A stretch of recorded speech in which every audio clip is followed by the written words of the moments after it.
Bonjour, au jour de malheur, assis-toi, pleure, mais réfléchis. Vous savez, tout ce qui arrive à notre sœur, Mathisa, c'est essentiellement de sa faute. Je vais vous dire pourquoi. Et c'est pour ça que je fais cette vidéo qui va être un peu longue. Mais comme beaucoup ne le savent pas, dans chaque Congossa, décortiquage ou autre, il y a une leçon à tenir. Aujourd'hui, elle a appris à ses dépens ce que nous autres, on a toujours fait. 1.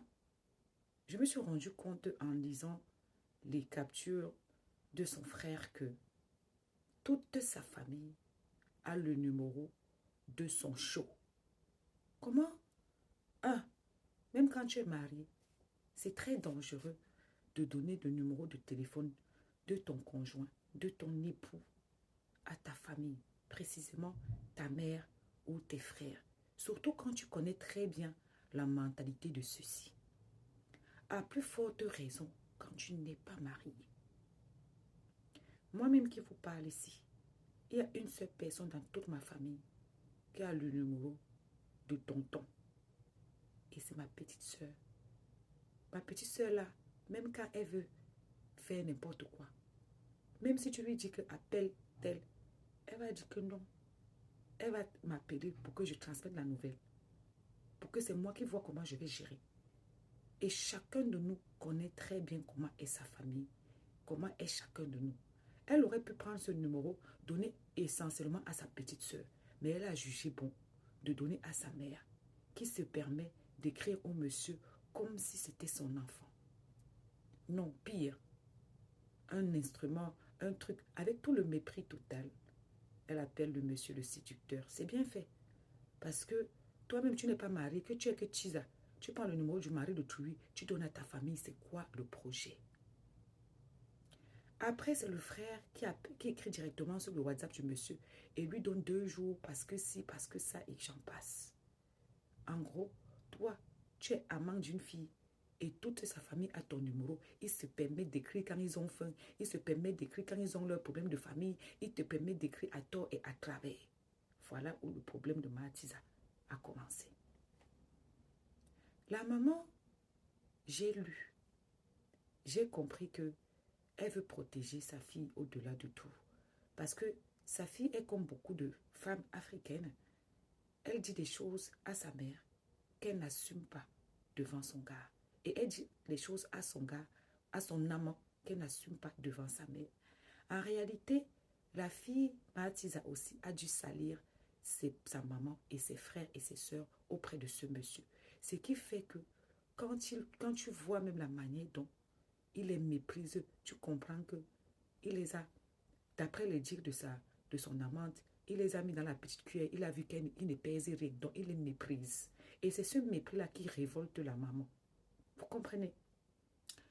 Mais non, Mathisa, j'aimerais te dire quelque chose. Tu sais, ta maman a le défaut que beaucoup de mamans ont.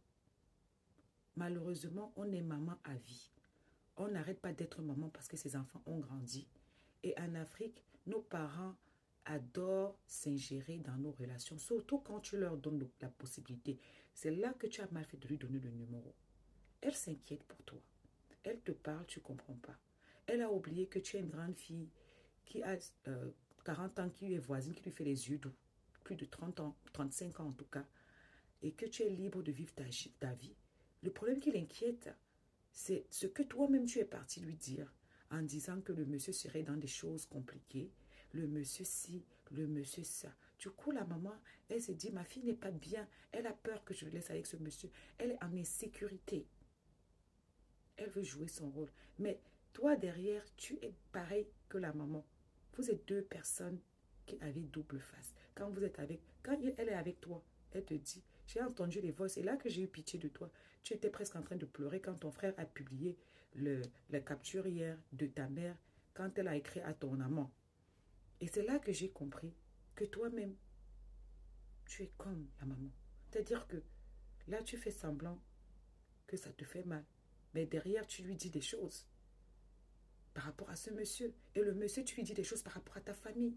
En fait, vous deux, chacun joue la corde Je change de bouche en fonction de qui me pose la question. C'est triste. Voilà les conséquences quand tu n'as pas su gérer ta retraite. Tu as passé ton temps, 25 ans, maman a compté, que tu vends le piment.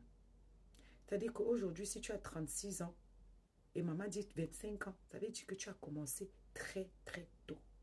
Les captures sont là. Elle a bien dit 25 ans. Et on peut comprendre ceux qui disent que tu as toujours levé la main sur maman depuis l'adolescence. Parce qu'aucune maman n'aimerait voir un enfant petit comme ça mener déjà cette vie. Peut-être qu'elle t'a bousculé, que tu as rendu l'appareil.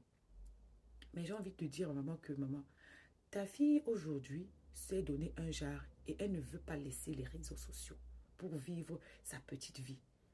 Même la déesse, quand ça n'allait pas, elle a fait tempo profil bas. Elle ne travaille pas. Elle n'a pas de source de revenus fixe. Il faut qu'elle mange, qu'elle continue à snapper. Elle va donc faire comment? Elle est obligée de s'agripper chez la seule personne qui lui accorde un tant soit peu de l'importance. Parce que là où on est là, même sa relation est en danger. En danger pourquoi? En danger parce que c'est comme ça que ça a commencé avec le premier.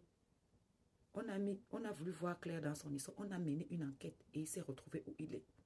Le monsieur n'est pas PDG, il est que directeur, c'est-à-dire on l'a nommé. Et depuis 2019, ça fait 6 ans, donc 5 ans qu'il a été nommé. Vu la vie, parce que vos enfants ne sont pas discrètes, elles passent snapper et tout. Les propriétaires de la chose vont vouloir mener des enquêtes. On connaît le salaire de qui. Et comment tu appelles le séducteur, ça veut dire qu'il a beaucoup de maîtresses. On va vouloir savoir d'où sort son argent. Vous savez, les gens qui ont des grands postes n'aiment pas le scandale sur leur vie privée. Et il n'y a pas pire pour détruire un homme qui a un poste influent dans une boîte comme le scandale privé, de sa vie privée, de sa vie gymnastique. Hier là, c'est pour ça que j'ai dit à la fille là qu'il fallait se taire. Son frère n'avait rien dit de mauvais. Elle pouvait sortir aujourd'hui, faire une publication et dire qu'il t'avoue de croire ou ne pas croire. Même ta maman t'a dit de laisser les gens croire ce qu'ils veulent croire. Mais tu veux trop prouver. Et c'est parce que tu veux trop prouver que tu es prêt à faire le pacte avec le diable pour pouvoir manger. Parce que visiblement, ta famille sait que ce monsieur te méprise. Elle sait que ce monsieur ne te respecte pas. Elle sait que c'est toi qui fais toujours les mains et les pieds. La preuve, tu nous as dit que tu fais le carême depuis 2 ans. Tu nous as montré les preuves. Mais on voit que c'est à mars que les messages sont sortis. C'est-à-dire que c'est à mars que tu t'es converti. Et on sait tous que le ramadan était à peu près à cette période-là. Donc, voilà une famille où personne ne s'en sort. Parce qu'effectivement, personne ne s'en sort. Et la maman est celle qui veut protéger ses enfants au-delà de ses forces. Laisse ta fille choquée. Laisse ta fille choquée. De toute façon, les voices que vous avez fait sortir, c'est dehors. Mais entre vous, la relation va prendre un gros coup. Parce que tu t'es rendu compte que ce que tu causes avec ta mère dit à tes frères. Mais elle ne dit pas mal. Elle dit pour que si quelque chose t'arrive, tes frères se lèvent. On sache au moins de quoi il s'agit. Et la mère aussi, de toute façon, vu comment elle t'a parlé, que ton séducteur, elle n'est plus avec toi. Vous venez nous étaler vos problèmes de famille. Tout ça parce que toi, ma soeur, tu n'as pas su faire. Une maman d'abord, moi je ne comprends pas maman. Comment une femme digne, comme tu veux nous faire montrer dans tes messages, tu peux ne pas aimer quelqu'un, mais quand ta fille te paye les first class pour voyager dans le monde, tu vas, tu la suis, qu'elle travaille où pour se payer ces first class là.